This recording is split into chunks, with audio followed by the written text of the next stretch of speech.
विजयवाड़ा रांची जातीय राजपथ 220 नंबर रायरंगपुर तिरिंग रास्तार मध्य दे जाइछि। ଏହି ରାଜପଥ ରାଇରଙ୍ଗପୁରରୁ ତିରିଙ୍ଗ ରାସ୍ତା ଅମାନିଆ ଲୌହ ଦାନବ ପାଇଁ ମରଣ ଯନ୍ତା ପାଲଟିଛି।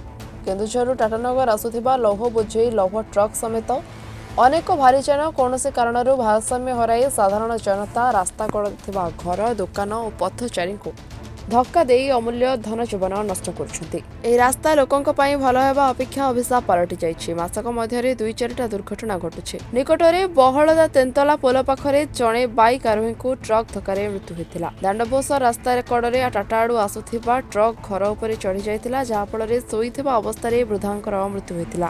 ଶନିବାର ଦିନ ତିରିଙ୍ଗର ବଡ଼ଡାଳିମାରେ ଜଣେ ପଥଚାରୀ ସମେତ ବହଳଦାର ବାଗଡେଗାରୁ ଅଟୋକୁ ଧକ୍କା ଦେବା ଫଳରେ ରୋଗୀ, ଅଟୋ ଚାଳକ ଏବଂ ଜଣେ ମହିଳାଙ୍କର ମୃତ୍ୟୁ ଘଟିଥିଲା। ବାରମ୍ବାର ଦୁର୍ଘଟଣା ଯୋଗୁଁ ସାଧାରଣ ଜନତା, ଛାତ୍ରଛାତ୍ରୀ ଜାତୀୟ ରାଜପଥରେ ଯିବା ଆସିବା ପାଇଁ ଭୟ କରୁଛନ୍ତି। ଏସବୁ ଦୁର୍ଘଟଣାକୁ ନେଇ ସାଧାରଣ ଜନତା ରାସ୍ତା ଅବରୋଧ କରୁଛନ୍ତି, କ୍ଷତିପୂରଣ ଦାବି କରୁଛନ୍ତି। ଏନେଇ ଘଣ୍ଟା ଘଣ୍ଟା ଧରି ରାସ୍ତା ମଧ୍ୟ ଜାମ୍ ରହୁଛି। ପ୍ରଶାସନ, ପୋଲିସ, ଜନତା ସମସ୍ତେ ଅସୁବିଧାର ସମ୍ମୁଖୀନ ହେଉଛନ୍ତି ଓ ସମାଧାନ ପାଇଁ ନାକେଦମ ହେଉଛନ୍ତି। ତେଣୁ ଏହାର ସ୍ଥାୟୀ ପ୍ରତିକାର ପାଇଁ ବାମନଘାଟି ଉପଖଣ୍ଡର ଜନପ୍ରତିନିଧିମାନେ ଆଜି ରାଇରଙ୍ଗପୁର ଉପଜିଲ୍ଲାପାଳଙ୍କୁ ଏବଂ ଏସ୍ଡିପିଓଙ୍କୁ ଲିଖିତ ଦାବିପତ୍ର ପ୍ରଦାନ କରିବା ସହ ଏହା ପ୍ରତି ପ୍ରାଥମିକତା ଦେବା ପାଇଁ ଅନୁରୋଧ କରିଛନ୍ତି। ସେମାନଙ୍କ ଦାବି ହେଉଛି ରାଇରଙ୍ଗପୁର ତିରିଙ୍ଗ ରାସ୍ତାରେ ଛକକୁ ଛକ ସିସି କ୍ୟାମେରା ବ୍ୟବସ୍ଥା, ପୂର୍ବାହ୍ନ 10 ଘଟିକାରୁ ଅପରାହ୍ନ 4 ଘଟିକା ପର୍ଯ୍ୟନ୍ତ ପରିବହନ ଟ୍ରକ୍କୁ ପ୍ରବେଶ ନିଷେଧ, ଟ୍ରକ୍ର ଗତି ନିୟନ୍ତ୍ରଣ, ଟ୍ରକ୍ ଡ୍ରାଇଭରକୁ ମଦ୍ୟପାନ ପରୀକ୍ଷା କରିବା ପ୍ରମୁଖ ଦାବି ରହିଥିଲା। ବହୁ ମାନ୍ୟଗଣ୍ୟ ବ୍ୟକ୍ତି ପ୍ରମୁଖ ଉପଜିଲ୍ଲାପାଳ ଓ ଏସ୍ଡିପିଓଙ୍କୁ ଲିଖିତ ଦାବିପତ୍ର ପ୍ରଦାନ କରିଥିଲେ। ଉପଜିଲ୍ଲାପାଳ ଶ୍ରୀ ସୌମ୍ୟରଞ୍ଜନ ପ୍ରଧାନ ଏବଂ ଏସ୍ଡିପିଓ ଶ୍ରୀ ଗୋକୁଳାନନ୍ଦ ସାହୁ ଏହା ଉପରେ ନିଶ୍ଚିତ ଭାବରେ ଉପରିସ୍ଥ ଅଧିକାରୀଙ୍କ ସହ ଆଲୋଚନା କରି ପଦକ୍ଷେପ ନେବେ ବୋଲି କହିଥିଲେ। ଆଜି ଆମେ ଆସିଥିଲୁ ସବ୍ କଲେକ୍ଟର ଏବଂ ଆମର ଏସ୍ଡିପିଓ ପାଖକୁ ଏ ଯେ ବାରମ୍ବାର ଆକ୍ସିଡେଣ୍ଟ ହେଉଛି ଆମର ଯେଉଁ ତିରିଙ୍ଗରୁ ଆମର ରାଇରଙ୍ଗପୁର ଯେଉଁ 220 ନମ୍ବର ଜାତୀୟ ରାଜପଥ ଯେଉଁଟାରେ, ତ ଆଜି ଆମେ ଗୋଟେ ମେମୋରାଣ୍ଡମ ଦେଲୁ। ସେଠି ଆମେ ସମସ୍ତେ ମିଶିକି ଯେହେତୁ ବାରମ୍ବାର ଆକ୍ସିଡେଣ୍ଟ ହେଉଛି, ଯେହେତୁ ସେଠି ଆଲକୋହଲ ଚେକିଂ ଗୋଟେ କରାଯାଉ ଏବଂ ଯେଉଁ ଜାତୀୟ ରାଜପଥ ପାଖରେ କିଛି ଛକରେ ଆମର ସ୍ପିଡ କଣ୍ଟ୍ରୋଲ ପାଇଁ ଗୋଟେ କ୍ୟାମେରା ଲଗାଯାଉ ଏବଂ ଆମର ଯେଉଁ ସ୍କୁଲ ଟାଇମରେ ଗାଡ଼ି ଗୁଡ଼ା ନ ଟ୍ରାକିଂ ଲଗାଯାଉ, ଏଇଟା ପାଇଁ ଆମେ ମେମୋରାଣ୍ଡମ ଦେଇଥିଲୁ।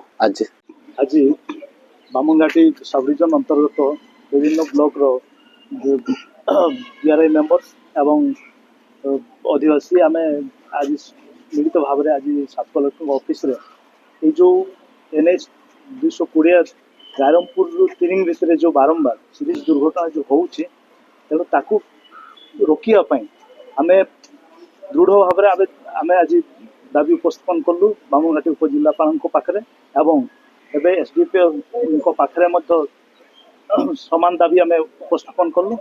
ବାରମ୍ବାର ଏଇ ଯେଉଁ ଦୁର୍ଘଟଣା କେମିତି ରୋକାଯାଇପାରିବ କିଛି ଆମେ ସୁଝାव ମଧ୍ୟ ଆମେ ଦେଇଛୁ। ତେଣୁ ଆମେ ଆଶା କରୁଛୁ ନିଶ୍ଚିତ ଭାବରେ ସରକାର ତାକୁ ଧ୍ୟାନ ଦେବେ ଏବଂ এই যে অমূল্য জীবন হানি হচ্ছে তাকে রক্ষা ପାଇଁ নিশ্চিত ভাবে যত্নবান হবে। নিশ্চিত ভাବରେ ଏକ ଦୁଃଖଦ ଖବର ଯେ ବାରମ୍ବାର ରାଇରଙ୍ଗପୁରରୁ ତିରିଙ୍ଗ ଯେଉଁ ଆମର ଜାତୀୟ ରାଜପଥ 220 ଜାତୀୟ ରାଜପଥରେ ବାରମ୍ବାର ଦୁର୍ଘଟଣା କ୍ଷତିଗ୍ରସ୍ତ ହେଉଛନ୍ତି ଲୋକ, ବହୁତ ଜୀବନହାନି ହେଉଛି।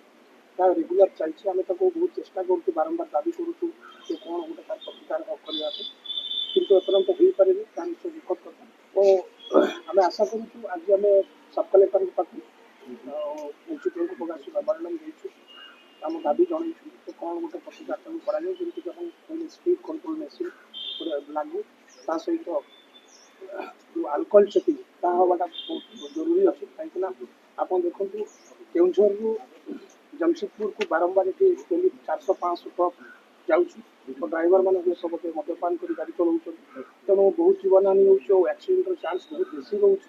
ତେଣୁ କିଛି ନା କିଛି ମୁଁ ପ୍ରଶାସନକୁ ଅନୁରୋଧ କରୁଛି, କିଛି ନା କିଛି ପ୍ରତିକାରଟା ନିଶ୍ଚିତ ଭାବରେ କରନ୍ତୁ, ଯାହାକି ମତଲବ ରାଇରଙ୍ଗପୁର ପାଇଁ ଗୋଟେ ଭଲ ଖବର ହେବ। ତେଣୁ ଆମେ ଆଶା କରୁଛୁ ସରକାର ଆମ କଥା ଶୁଣିବେ। ରାଇରଙ୍ଗପୁରରୁ ସତ୍ୟନାରାୟଣ ପଲଙ୍କ ରିପୋର୍ଟ, ରିପୋର୍ଟର୍ସ ଟୁଡେ।